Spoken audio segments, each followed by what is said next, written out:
जय श्री कृष्ण। राधे राधे।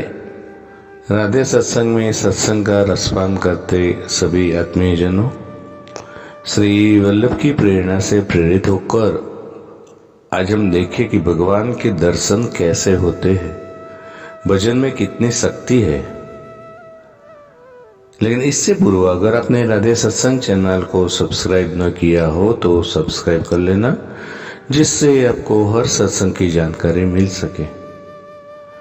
प्रियजनों, हम जानते हैं कि सूरदास जी जन्म से अंधे थे, लेकिन वो जन्म से अंधे थे पर भजन की महिमा तो आप देखो।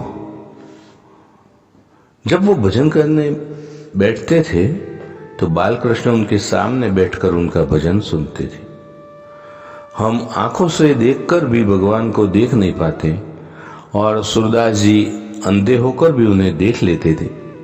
एक बार वो जब भजन कर रहे थे, भाव राग में खो गए, जिसमें कृष्ण जी राधा जी के साथ नृत्य कर रहे थे। तभी राधा जी की एक पायल गिर गई, तो सूरदास जी ने वो पायल उठा ली।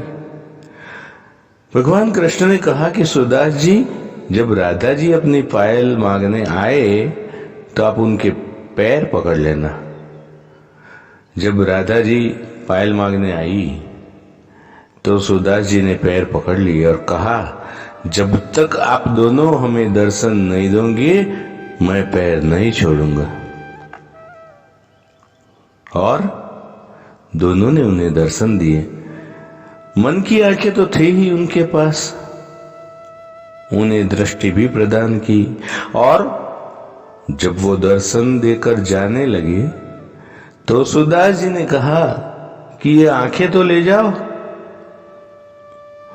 तब राधा जी ने कहा कि आप जन्म से अंधे हो, अब आपको दुनिया नहीं देखनी। तो उन्होंने क्या कहा प्रियजनों? उन्होंने कहा कि मैंने आपको देख लिया है, अब मुझे दुनिया क्या देखनी, अब मुझे कुछ नहीं देखना। आंखें होते हुए भी हम देख नहीं पा रहे हैं और उन्हें अंधे होकर भी देख लिया। जिसके भजन में प्रियजनों ऐसी ताकत है, इनके भजन में जैसी ताकत होगी बाकी बिहारी वैसे ही प्रकट होंगे। भजन की उम्र नहीं होती है। जिसने बचपन में जवानी में भजन नहीं किया वो कहे कि बुढ़ापे में भजन कर लूंगा। तो भगवान श्री कृष्ण कहते हैं कि जैसे तुम मुझे ये अपने जीवन का बचा हुआ समय दे रहे हो, वो भी अपने साथ वैसे ही करेंगे। क्योंकि जो भक्त भगवान को जैसे बजता है, भगवान भी उनको वैसा ही देते हैं। और जब व्यक्ति का बुरा होता है तो भगवान को कोसता है, वो ये भूल जाता है कि क्या हमने भगवान का भजन किया था।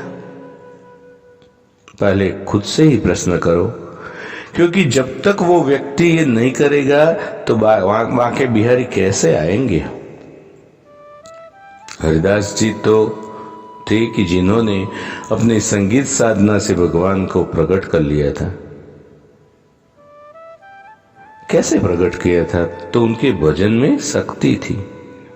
जैसे उन्होंने राग गाया और भगवान राधा जी के साथ प्रकट हो गए।